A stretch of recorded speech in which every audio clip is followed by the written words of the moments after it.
Hello ladies and gentlemen, this is Bryant with SFOT Source, your premier unofficial guide to Six Flags Over Texas. We are at opening weekend of Holiday in the Park here at Six Flags Over Texas. Well, actually opening night. So if you've checked out our guide, you kind of have an idea of what's going on. So we'll check out all the shows, all the entertainment, the merry marketplace, specialty food items. We'll kind of take a look at some of the other stuff. Some stuff has been closed due to some bad weather earlier this year, as well as just other issues. So we'll kind of give you an update on that. And we're here with Hilda. Hi. Say hi. Hi, fans. Hello. She's actually never been to Holiday in the Park. First time. So this will be a nice, honest review from her about what she thinks of the event. Watch out for that. So let's head into the park. Okay friends, we have arrived inside the park and that was a very pleasant experience getting in. Here is the holiday tree of trees, which is not on yet because Santa has not lit it yet. But as you can see, we're all decked out up here at the front. They do have Christmas lights on these trees. They're just not on yet, so they'll probably be on here pretty quick. We'll swing back around here later on. Here is the Silver Star Carousel stage at the front of the park, and this is where you can watch a jolly holiday 15 minutes before closing each night. Just swing around this way. This is one of your two coffee stands here in the Star Mall area, and we'll keep going to show you more goodness. So right here across from El Sombrero in the Mexico section is one of your fire pits. If you're getting a little cold, just come over here and warm up. Alright, we're at the entrance of the Merry Marketplace. This is the area where you can meet Santa Claus. They have a petting zoo. There's lots of specialty foods over here. And we'll probably do a more in-depth video of this area later on in the season because this is going to be a video about the whole event. But we're going to walk around and check out what they have. Here is the Peppermint Parlor, aka Miss Abby's, where you can get specialty cookies during Holiday in the Park. Over here across from the Peppermint Parlor is the Courthouse stage. This is actually where the holiday hams will be, so when they play, we will show that to you. If you come just across from Courthouse stage, looks like we have a s'mores bar right here. So later on in the day, I do believe that they'll probably have s'mores for sale right here. And you just swing around and you can cook your s'mores right here at the fire pit. Here is the Red Hot Cinnamon stop where you can get specialty cinnamon rolls. We'll head over there in a second. But right next to it, in front of the old entrance to Casa Magnetica, is the 1925 fire truck photo op. So you can actually gather around here and take a picture. For those of you who have been coming to the park for years and years, tell us in the comments below where this actually used to be. Just to zoom in more on the menu of the Red Hot Cinnamon stop, you can see what they have. Now these were dining pass offerings last year. Those aren't specified now, so we'll have to come back and ask and see if you can still get these on the dining pass when they open later. Right by the entrance of Gold River Adventure, you can see that Lone Star Lights is back, which is the big light show they do to Christmas music. Not quite dark yet, but it is running, and there is a fire pit on the other side of that tree over there. So if you want to warm up and watch a light show, you can do that. Just show you guys a little bit of this. It's not quite dark yet, so we'll have to come back when it gets a little darker. Hilda, what do you think of the Lone Star Lights? They're pretty. Yes. Yeah. There is a sign at the front of the park that says Gold River Adventure will be closed all year. And as you guys may or may not know, this was heavily damaged by the flood in September. So we'll have to see if this even comes back after this season. So the Texas Gifts Turned Arcade is still closed, likely from the flood damage. But there is a roasted nuts stand right across. So if you want some holiday roasted nuts, this is your place. Here is the former Panda Express location. Looks like it's seen some better days there. But it'll be interesting to see if this transforms into Chop 6, because there are definitely some other parks that will be getting Chop 6 next season, but that is yet to be announced. We're over at Frosty Snow Hill in the tower section, and Hilda is about to give it a shot. Hilda. I know.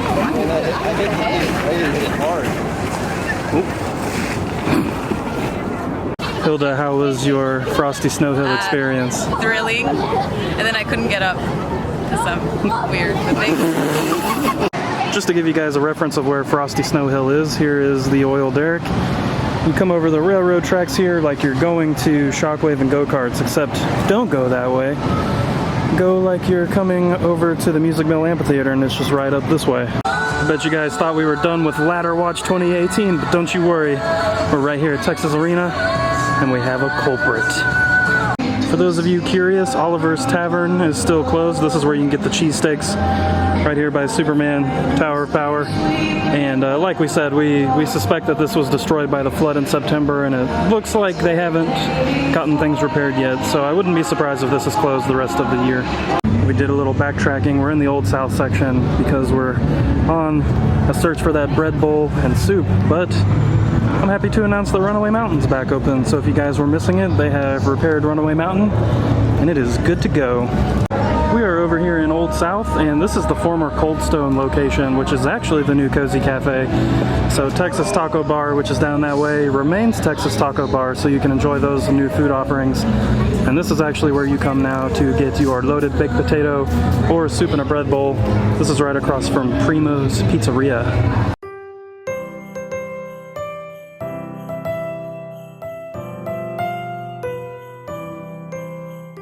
Here's a look at the inside of the Cozy Cafe. You can see they even have a Coca-Cola Freestyle.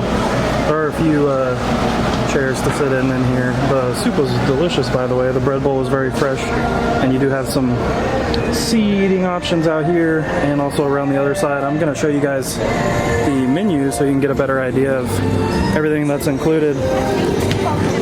And so you can see they have the bread bowls.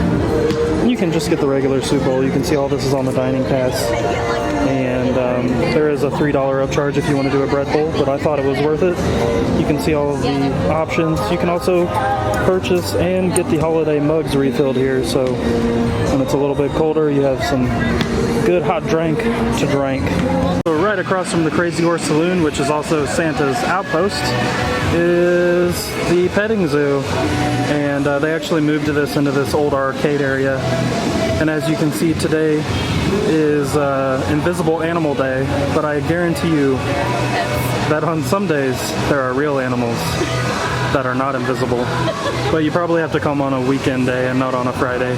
Also right next to the petting zoo is where you can make reservations to see Santa. Keep in mind you have to make those reservations. And it looks like maybe they just made 2 posts, or maybe this is where you check in. But it does say reservation station over there, so good question. But this is also where you have story time with Mrs. Claus, and where they have the ye old coffee shop. So we'll go check that out here in just a second. And as you can see, here's a photo op full of Fright Fest cobwebs and a large mistletoe. So yeah, it's not very bright, but luckily their cameras have flash. So if you come over to the side, the far end of Crazy Horse Saloon, this is where the ye old coffee shop is, and we're gonna go in there and check it out real quick. So here's where you can get coffee, roasted nuts, sometimes churros, hot chocolate with random toppings. We actually have the full menu items on our website. And then across this way is where you have story time with Mrs. Claus, and then Santa's actually back in that corner over there. And if you make a reservation, you can go hang out with Santa, get your picture taken, and talk to him. Ladder Watch 2018. I found a moving ladder. Look, it's floating. So they put a new sign on here, St. Nick's Knickknacks, which was here last year. The merchandise in there is the normal merchandise from all year, except for these hats. So maybe that will change at some point, I'm not sure. So Hilda actually bought a s'mores kit, which she got at the s'mores bar over here, and it was $4 for one. Now, if you are a Diamond Elite member, you do get one free s'mores package. I don't know about the other membership levels. This might not be the best place to purchase it, though, because it doesn't look like they have a way to scan your pass. Oh, she set it on fire. It's over. Oh, geez. You should pull it out of the fire. Yeah, it'll go out. You destroyed that marshmallow. That is gonna be one. It's gonna be. We're doing s'mores next week and we go camping. We are going camping and we can. It's gonna be super hot. Weekend. Oh my gosh! You charred that thing. I know! Over in the USA section by Metropolis Snacks, if you swing around this way, you have the Rockin' Rotisserie stand. Zoom in, see if you can see that menu. Have all sausage with brisket wrap, mac and cheese. This is all on our guide, as I've told you. Just wanted to show you guys where it was. All of this food is super delicious. It's very dark in the USA section, and right across from Justice League is where you have the kettle corn stand. So this is homemade kettle corn that you can purchase. This is the Texas flag light canopy at the entrance of the Deep in the Heart of Christmas section in Boomtown, and we're just gonna hope this isn't done yet. Over here deep in the heart of Christmas here at the Boomtown Games Midway, they do have a new game, and it is a holiday mystery game. So I guess you pay and get a bag, and whatever's in the bag is yours. So who knows what's in the bags? Doesn't look like there's any indication. It is a complete mystery. Right in front of the entrance to Mini Mine Train is Cowboy Burrito. This is where you can get the cowboy burritos, tortilla dogs, and more. This is one of my top picks. I'll get a little bit closer so you guys can see the goodness that's happening over here. Give me a butter. Came over to the Ride Walkers in Gotham City, and this is the second visit in a row where they just straight up haven't worked. So if you have something valuable that you don't want to take up to a station, you get to go up to the front and pay a lot more money to store simple items, so that's really nice. Over here in Gotham City, you do have another fire pit and a place to purchase s'mores. So you'll see these big s'more stop signs, if you can even see that. It's so dark over here. For no reason, because there's no Christmas lights. But yeah, you can buy your s'mores kits here and also cook them on the fire. And right over here in front of Bugs Bunny Boomtown, you do have another fire pit s'more stop. So just kind of a rinse and repeat of all the other ones you've seen. Just trying to point these out for you guys. Here it is, folks, the holiday tree of trees. And we'll just ignore the fact that some of the trees aren't on. Signs are stopping, but I got some corn for popping. Oh, the lights are turned way down low. When we finally kiss goodnight, how I hate going out in the storm. But if you really hold me tight, oh, all the way home I'll be warm. But that fire is slowly dying. I'm not going to show you how or anything. I'm horrible. I can't do it. She ran off. Here she comes.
right, everyone, that's going to do it for this trip to Holiday in the Park at Six Flags Over Texas.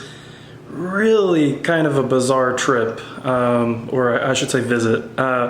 So really all of the employees that I ran into, they were great. I didn't have any complaints there. Everyone seemed like they wanted to be there. They were knowledgeable. They were great at their job. Ran into multiple ride crews that were efficient and friendly, which is always fantastic.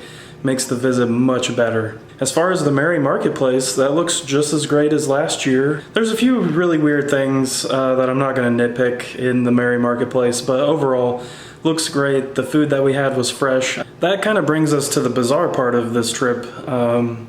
Just so much stuff that is just not finished. Now, for some reason I always get the keyboard warriors involved with Six Flags Over Texas, and I find it a little bit ironic because there's so many issues at that park. But you know, they do events throughout the year. You know, you have Fright Fest, Holiday in the Park, and things are not ready to go the opening weekend of these events. And instead of being critical about this, we as visitors to Six Flags have gotten into the mindset of, oh, well, it's just the opening weekend. So why would things be ready? To me, that's a really bizarre train of thought because as someone who pays, you know, $24 a month to go to Six Flags parks, more than I pay to go to any other park in the country besides Disney, of course, why do we think it's okay for things to just not be done? I'm not actually blaming the park on this one. I'm just, you know, it's weird that corporate says, okay, we're gonna start Holiday in the Park, you know, 2 weeks after Fright Fest, and you guys need to figure it out, versus why aren't we giving the parks the resources and the staffing to get this done when you guys are making so much more money at the gate because of this new membership tier. So I'm not gonna really jump too far into that. I just want you guys to think of kind of my train of thought when we say, oh, we just didn't get finished because, you know, we only had 2 weeks, when really it should just be finished. And kind of what's more depressing, I guess, maybe, is that the right word? I don't know. What's more depressing than certain things not being finished is the fact that they are half finished and actually look worse than if they would have just been held off on and done at a time when it could be finished completely. So I don't want to go on forever about it. This is not a knock at any employees at the park. This is just really kind of the looking at the way Six Flags runs as a corporation. Of course, I grew up with Six Flags Over Texas. It is, you know, it's very close to my heart, so I'm a little more critical about it than maybe a lot of other people are, and maybe a little more observant than a lot of people are as well. Of course, we will be back at Six Flags Over Texas at some point for Holiday in the Park. We'll do an in-depth video, show you guys more of the Merry Marketplace, kind of a little more in-depth. And if there's anything else that you all want us to video or do a video on that relates to Holiday in the Park, please let us know in the comments below. Also, if you made it out to the opening weekend of Holiday in the Park at Six Flags Over Texas, we would love to hear how your experience went. We are now selling merchandise. You can find the link to our store in the description below, and we're selling t-shirts, we're selling sweaters, hats, all kinds of stuff with our brand new logos on them, so feel free to check that out. It does support our channel just a little bit. As always, you can find a full guide to Holiday in the Park at sfotsource.com. So if you're curious about maybe something that wasn't shown in the video, go to our website and you'll find information on it there. And like I said, overall, the employees at the park, they were friendly, they were knowledgeable, and they definitely made the visit much more pleasant than it would have been otherwise. So we thank you guys for watching, and we'll see you soon.